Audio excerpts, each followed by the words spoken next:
I'm Canadian, born in Toronto, went to school in Arizona, fled my country in the middle of the night, and now live in San Diego, Coronado specifically, the furthest possible place from CNBC and Wall Street, part of my original plan. I started a company called StockTwits. But before that, I have, and still do, run a hedge fund for the last 16 years. I love the markets, I love everything about them. And I'm excited to be able to, practice my profession or in a way that, I'm so passionate about. In 2006, I started a company called Wall Strip, which was kind of like Saturday Night Live and Larry David meets Wall Street.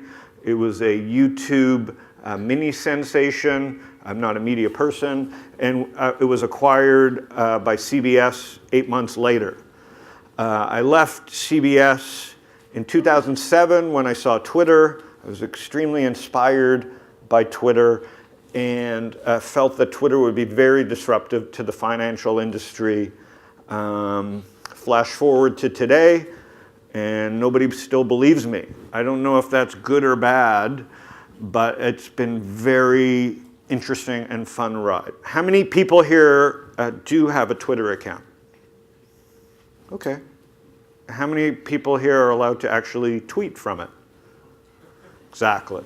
Herein lies the opportunity. And how many people, and just, by the way, nobody raised their hand. For people who couldn't see. Or a few people raise their hand. Has anybody here heard of StockTwits? Okay, not bad.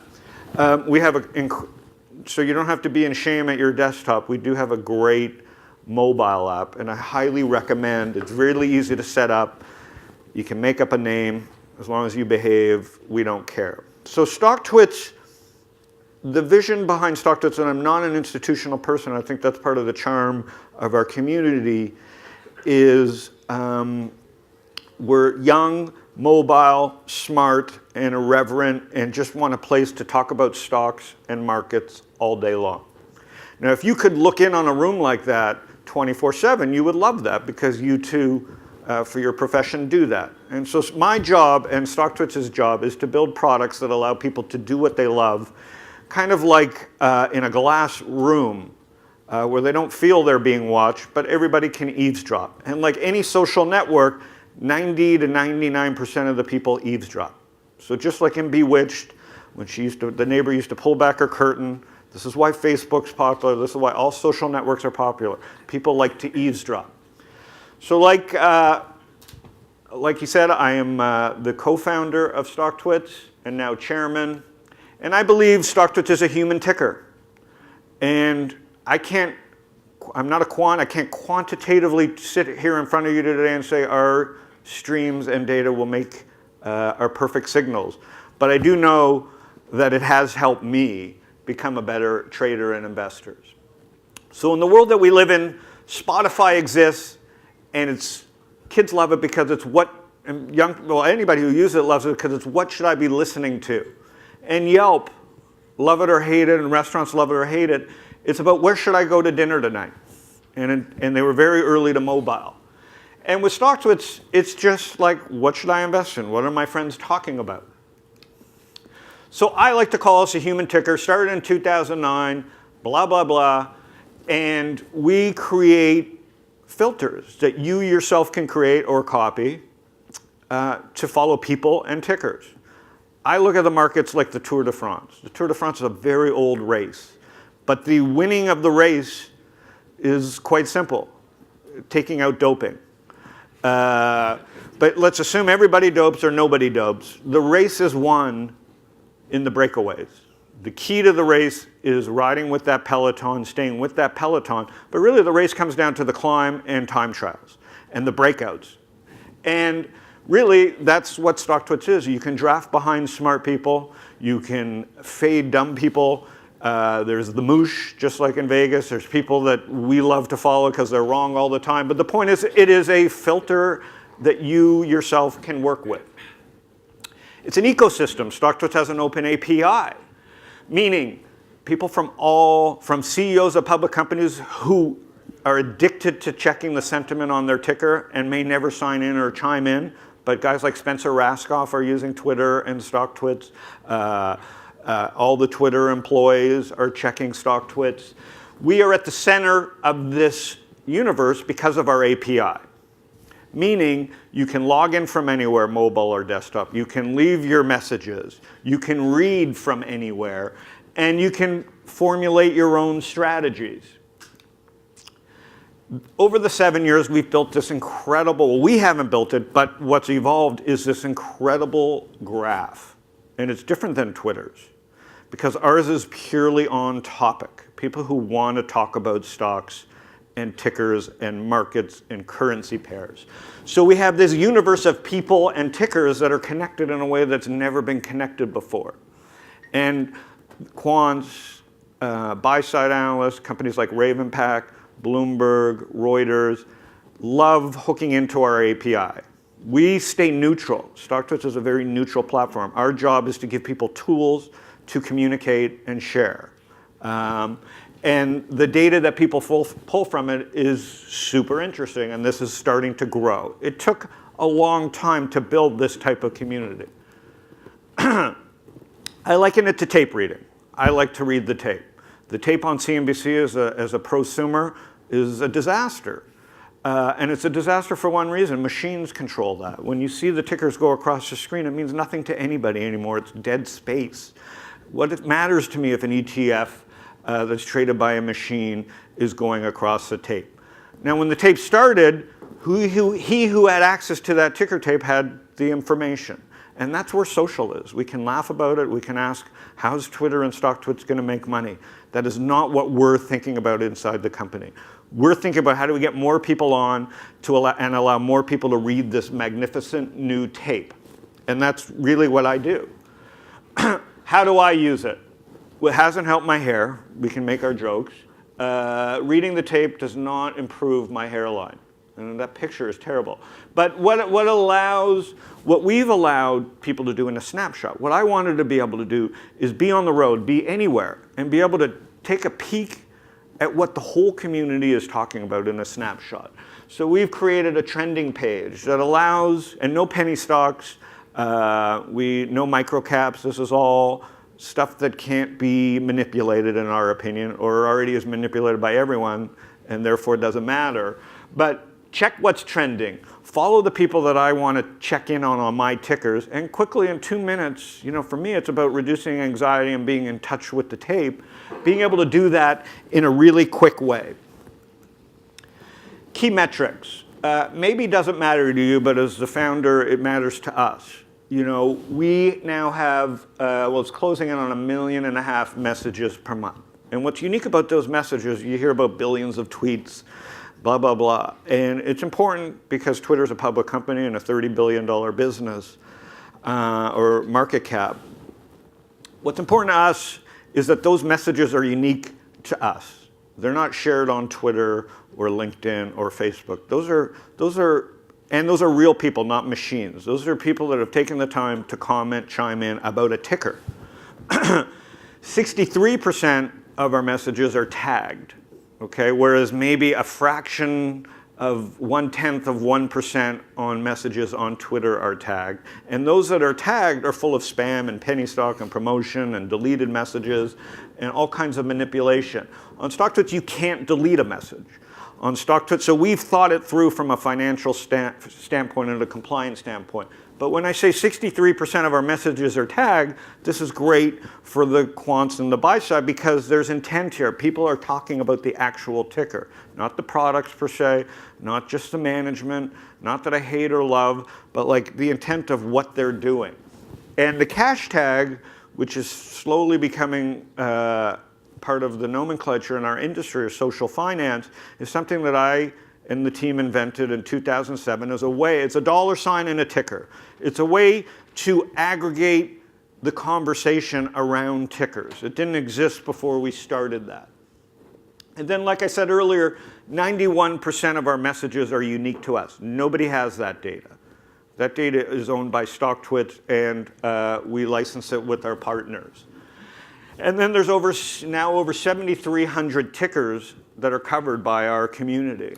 And that goes from just sharing filings to technical analysis to just banter. There's a bit of our growth. As you see with social networks, forgetting about what the accesses say, social networks take time. And you can see from 08 to 11, the hard years of just naturally trying to get people to understand how to use the product. And as you can see, the last year and a half, the same graph happens over many networks. It's just how long that sideways action is before you get over the hump and have people start using it. And so, it took 3-4 years because, as you showed with this show of hands, the financial industry is the last industry to change, for better or for worse. It just is. It's not to be ashamed of or excited about. It's just the facts. And so, whereas Twitter curve started tilting up in 09, 2010, financially, Twitter is what you could closely associate us to, even though we're separate products, is really just hitting its growth curve now. And so the signal, theoretically the noise as well, is growing at an exponential rate. What makes us different? We have all this metadata that is just unique. Yes, we're 140 characters, but we've added things unique to the financial industry, like tagging, obviously sharing charts, the ticker itself. So there's 6 or 7 different ways that we can slice data for our partners. And then applications for our data, and I'm happy to chat with people whenever. I'll keep it short. We as non-institutional founders, it took us a while to figure out this industry. We were very focused on getting us over that hump so people would communicate in our language and about tickers. But right now, our customers run the gamut from Thomson and Bloomberg to the brokerages like Scottrade and eSignal. And eventually, trust me on this, he's calling me a visionary, which is not true. I'm a trend follower. And the trend is our friend here, right? People are carrying around their phones. I mean, I don't know what this is, but it's awesome. But it's not quite a phone, it's just a brick of epic proportions. But it's a magical brick, and it's the future of taking us off the terminal. And I don't know if we'll be holding 2 of them or gesturing, but the point is, the whole industry is in disruption mode right now, whether we like it or not. And StockTwits' goal is to be a middleman there to help institutions and companies like RavenPack organize and create new signal and data. So I will open that up to any complaints and autographs or questions. It's awesome. All right, so just raise your hand and I'll come to you with a question. Back there.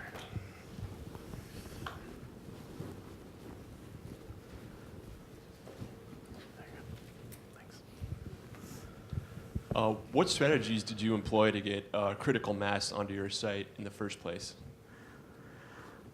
I'm not like a hacker, I'm an old man. So I don't think there was a strategy other than staying alive. I think we believed in the idea. When I saw Twitter in the short form, it was just something that I loved doing. And as a trader and investor, I saw in my way the future. And my job at StockTwits was to make sure we never ran out of money before we hit critical mass. So I don't think there was any tricks. Obviously, leveraging Twitter's API and platform in the early days was obviously, in hindsight, genius. Although I'm not a genius, I think right place, right time, and then obviously riding out, the getting a bull market obviously helps. But those are things you can't predict.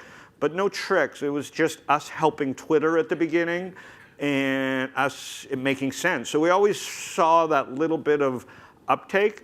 And then it just the last few years, being more independent, focusing just on what we do and all the different ways to tag information, our audience just has gone berserk and just loves hanging out all day. The engagement is like 6 hours a day for users. So Facebook they say is 30 minutes. And we know from our terminals we're ticker hounds. People are searching all day. Does that answer your question? But I'm open to tricks if you have some. There. Yes, hi. Thank you for the presentation. I just wanted to see if there is any way you can filter out smart money versus the other Joe Schmo tweeting on your platform. And then if Wall Streeters are not allowed to participate, then who are the participants of your website? Or like who is your tweeters? It's a good question. I'm a schmo. So nice to meet you. I've been a schmo for 49 years. We try not to tag people with, I don't care if you weigh 400 pounds or Chinese, black, white. If you behave and have and follow the rules of StockTwits, which is some decorum and positivity in terms of helping people find information, I don't think it's our job to separate who the schmoes and who aren't. Because the guy who's an expert in corn, on TV, the same 4 people have been on CNBC for 20 years. Why are they the experts in everything? So, I look at the world differently. I'm saying, bring me the schmoes, because that schmo may know more about Apple than anybody else. So not to make fun of anybody, I think it's the wrong way to look at our product. I think it's up to each user, whether you're the best knee surgeon in the world who knows about techniques, to just a great grains trader, we're not going to be able to find that perfect person. Who's using StockTwits? Like I said, it's a prosumer. I would say 70% are prosumer and 30% institutional. But I would say on the terms of contributions to the site, actual leaving messages, I would say it's 95% consumer, because institutions are banned from using stuff like StockTwits. And I'll give you an example. I have a unique view of the world. 2 days ago, I was very bullish on Twitter. Very bullish. It's publicly out there that and I had my own reason, I'm not saying I could predict the future, but based on being at South by Southwest and seeing Meerkat and Periscope and live video streaming finally what I feel tipping, I wrote something that really got viral. I never know when something's going to get viral, and Twitter's up, 8% today. Based on what I think is a phenomenon that Wall Street hasn't discovered yet, which is live video streaming. And I don't know what the reason is, so I don't want to rule anybody against having the knowledge. If you follow trends and love stocks, anybody can be that expert. Hopefully that helps, but I can answer questions later. Yeah. Right now, I just use your service, like putting the symbol and to see what people say about. Then, what's the easiest way to learn all the functionality that you have, such as how to discover opportunities, instead of I know what symbol to put in? Thank you. That's a great question. So she's asking, how does magic happen? How do I come in and just get delivered the exact experience that I didn't even know I was going to get, which is the dream of all of us? I don't know. I think what we try and do is trending. There's a trending page, and I can show you. We're easy to find. So Howard Lindzon, I'm on the site 8 hours a day running a hedge fund myself. So we'll help you. But there's no one right way. The best way is to build a watch list, look at the trending tickers, and then slowly discover people that kind of either think like you to make you a better trader. For me, I like to follow strategies that I would never trade myself and find good people that I'm willing to follow into a trade that's a little different than me, because I think I like to stick to my own strategy, my own way. So it's just different for everybody, but we're happy to, even though it's a free site, our whole business is built on customer support, so we'll show you how to use it. Maybe one more question, yeah. How is I sent you using your data? What's that? I sent you, how is it using your data? Well, again, like anybody using our data, they pay for access to the hose. So we don't tell them how to use it, we can only give them the hose, and then iCentium puts their own algorithms on top of it and either upsells it or uses it for their own signal. Okay. So we have an API, a developer portal. StockTwits You can just search StockTwits developer in Google, and you go to the portal, and you can have access to a certain part of the API for free, and then we have different fire hose pricing. Does that help? And there's over 800 developers using the API at last count and growing pretty fast. So it's an ecosystem that we hope will continue to grow. I have one for you, Howard. Yes, sir. So I'm really curious to hear your thoughts and your views on how, if it will ever change, will the professional community start using StockTwits? StockTwits, it's a good question. You know, it was a great day when Carl started tweeting, because Carl, it's probably his daughter. I can't prove it, but I'm pretty sure it's his daughter tweeting. Carl's a media genius, and I say media geniuses. In the old day, Carl's would have to call CNBC and say, "Can I get on? I got an idea," and he'd have to go that way to get on TV. Now he can tweet something, and he figured this out, and CNBC has to call him. Meaning, think about that. Like, we can all laugh about Carl Icahn manipulating or doing what he wants. He just flipped. He's my proof that who cares if he uses StockTwits, personally? I used to care about that. But if he's using Twitter, everybody knows anyways, and it's about how StockTwits' community digests that news, rather than is Carl tweeting from StockTwits or Twitter. But I think that was a landmark case. Yeah, it made a big deal. Warren Buffett signed up and got 3 million people. He's not using it. Carl Icahn, whether he's using it in a way that helps him achieve his media goals. And by the way, if he's wrong 8 times in a row, people will stop listening to him. So he is taking brand risk by sharing his ideas. So I think that's the most interesting shift that I've seen. We'd love to have him using StockTwits, but really, in the end, other than our traffic, it wouldn't make that much of a difference. But we would love to have him. If you know him or his daughter, we're open to that. Does that answer your question? Give me a call. Absolutely. All right, great. Howard, thank you so much for coming. Howard, Lindzon, everybody.